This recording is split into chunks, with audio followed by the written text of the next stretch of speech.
আমাদের দেশে এটা কি হচ্ছে? মানে প্রতিদিন কেউ না কেউ খুন হচ্ছে, প্রতিদিন কেউ না কেউ ধর্ষণের শিকার হচ্ছে, প্রতিদিন কেউ না কেউ চুরি ছিনতাই ডাকাতির শিকার হচ্ছে। মানে কি বলবো আর। আপনারা দেখেন, মানে গত বৃহস্পতিবারে লক্ষ্মীপুরের রায়পুরে কি একটা ঘটনা ঘটলো। মানে সিফাত নামে একটা ছেলে, তার বয়সটা কতটুকু? সর্বোচ্চ কত 18 বছর হবে বা 20 বছর হবে।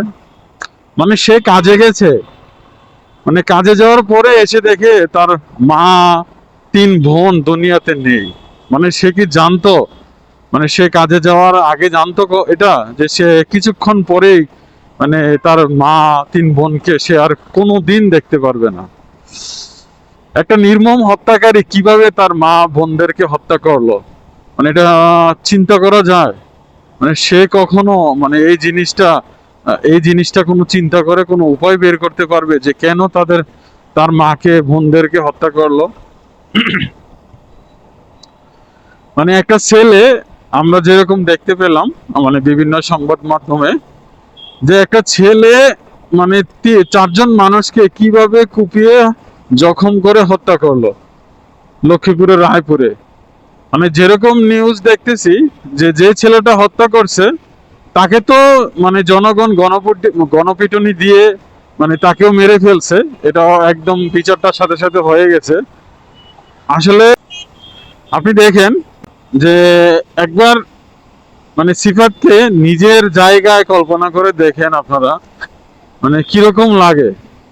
মানে আমি তো গত 2-3 দিন যাবত মানে এই জিনিসটা আমার মাথা থেকে যাইতেছে না।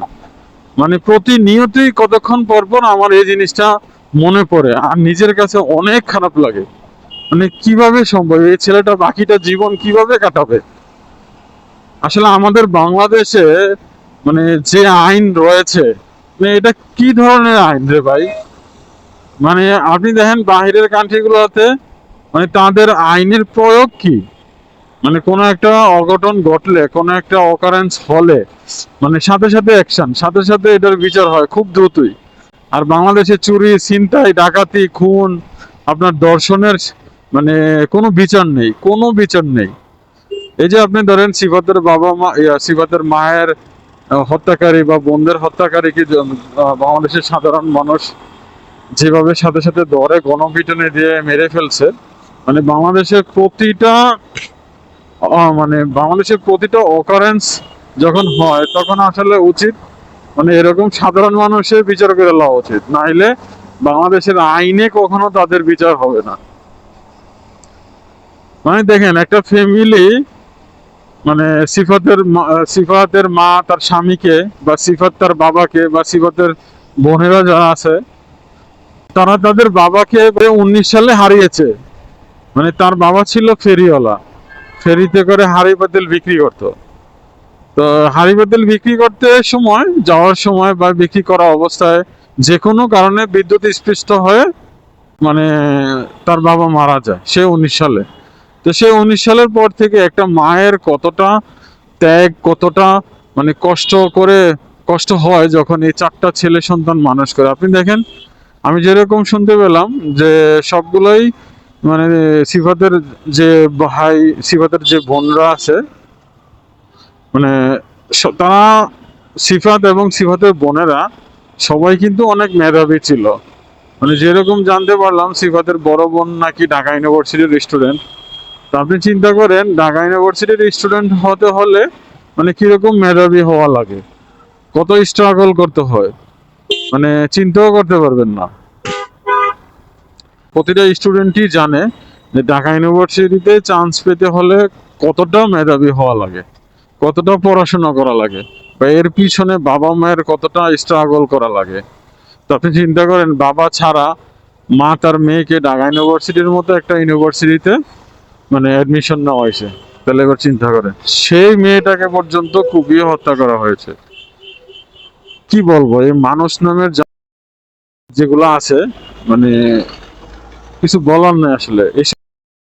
মানে এরকম মানে সাধারণ মানুষের হাতে তুলে দিয়ে গণপিটুনি দিয়ে মানে মানে দুনিয়ার সবচাইতে কষ্টকর যে মৃত্যুটা আছে ওইভাবে তাদেরকে মারা উচিত।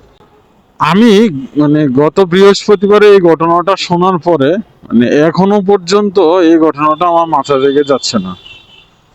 মানে আমি সবসময় চিন্তা করি যে আরে বাপরে বাপ, মানে এই ছেলেটার জায়গায় যদি আমি থাকতাম, মানে তাহলে কি হইতো, মানে আমার চারদিকের জীবন মানে কতটা অন্ধকার হয়ে যেত, মানে কতটা মানে বাজে ধরনের একটা এক্সপিরিয়েন্স হতো আমার, চিন্তা করা যায়।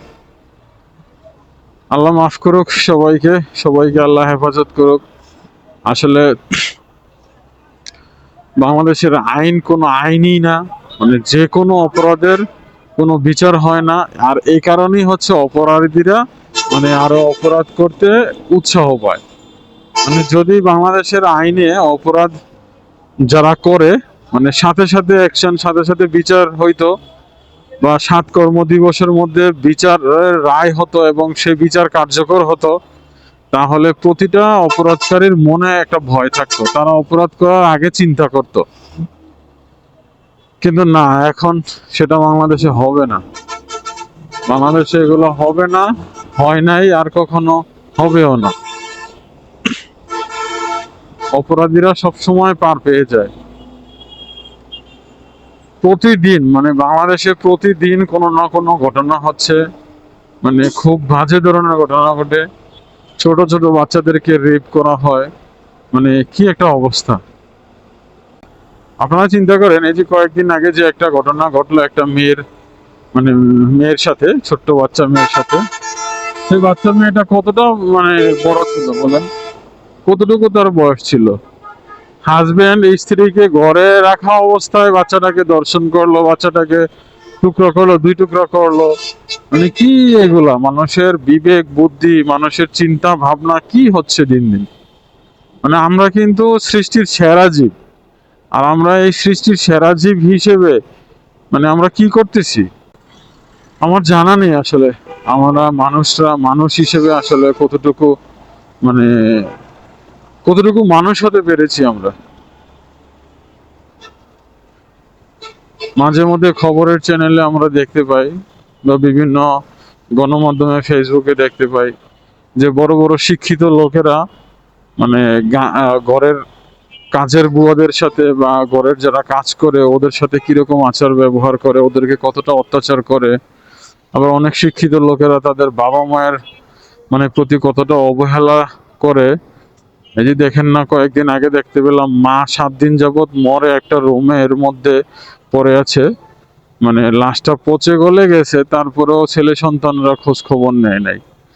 মানে আমাদের মানুষদের মানে কি বলবো, আসলে আমরা কি মানুষ? মানে আপনাদের কাছে আমার একটাই প্রশ্ন, আমরা কি আসলে মানুষ? একটা মানুষ কিভাবে এরকম হতে পারে? আর একটা ছেলে বা একটা মেয়ে তার মায়ের প্রতি কতটা মানে অবহেলা থাকলে এরকম হইতে পারে? মা ময়রা পড়ে রয়েছে 7 দিন যাবৎ বাসায়, লাশ পোকে ধরছে, তারপরও তাদের খবর নেই। পাশের ফ্ল্যাটে মেয়ে থাকতে মেয়ে থাকে, আর মায়ের এই অবস্থা। আপনারা চিন্তা করেন, ঈদের সময় ঘটনাটা ঘটছে, ওই ঈদের সময় একটা ছেলেও তার মায়ের খোঁজ খবর নেয় নাই, অথচ তার ছেলের একজন সচিব, একজন বিশ্ববিদ্যালয়ের টিচার, আর একজন কানাডা প্রবাসী, আর মেয়ে হচ্ছে ও শিক্ষক, মেয়েও শিক্ষক। তাহলে চিন্তা করেন মানে কি একটা অবস্থা। মানে প্রতিদিন, শুধু যে গত বৃহস্পতিবারে সিফাতের যে ঘটনাটা বললাম আপনাদেরকে সেটা না, আপনি দেখেন প্রতিদিন কোনো না কোনো ঘটনা হচ্ছে। আর এক একটা ঘটনা শুনলে মানে মাথা চক্কর দেওয়ার মতো অবস্থা, যে এগুলো কিভাবে সম্ভব, আমরা মানুষরা যে কিভাবে এসব কাজ করি।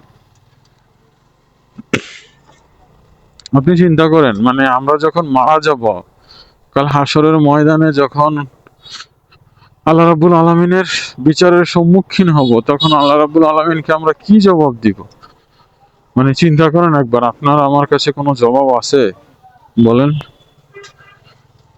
মানে আল্লাহ রাব্বুল আলামিন কোরআন ও হাদিসের মাধ্যমে যে সকল শিক্ষা আমাদেরকে দিয়েছেন, আসলে আমরা ওই শিক্ষা কতটুকু নিয়েছি? আসলে আমরা কি সেই ধর্মীয় শিক্ষা গ্রহণ করি?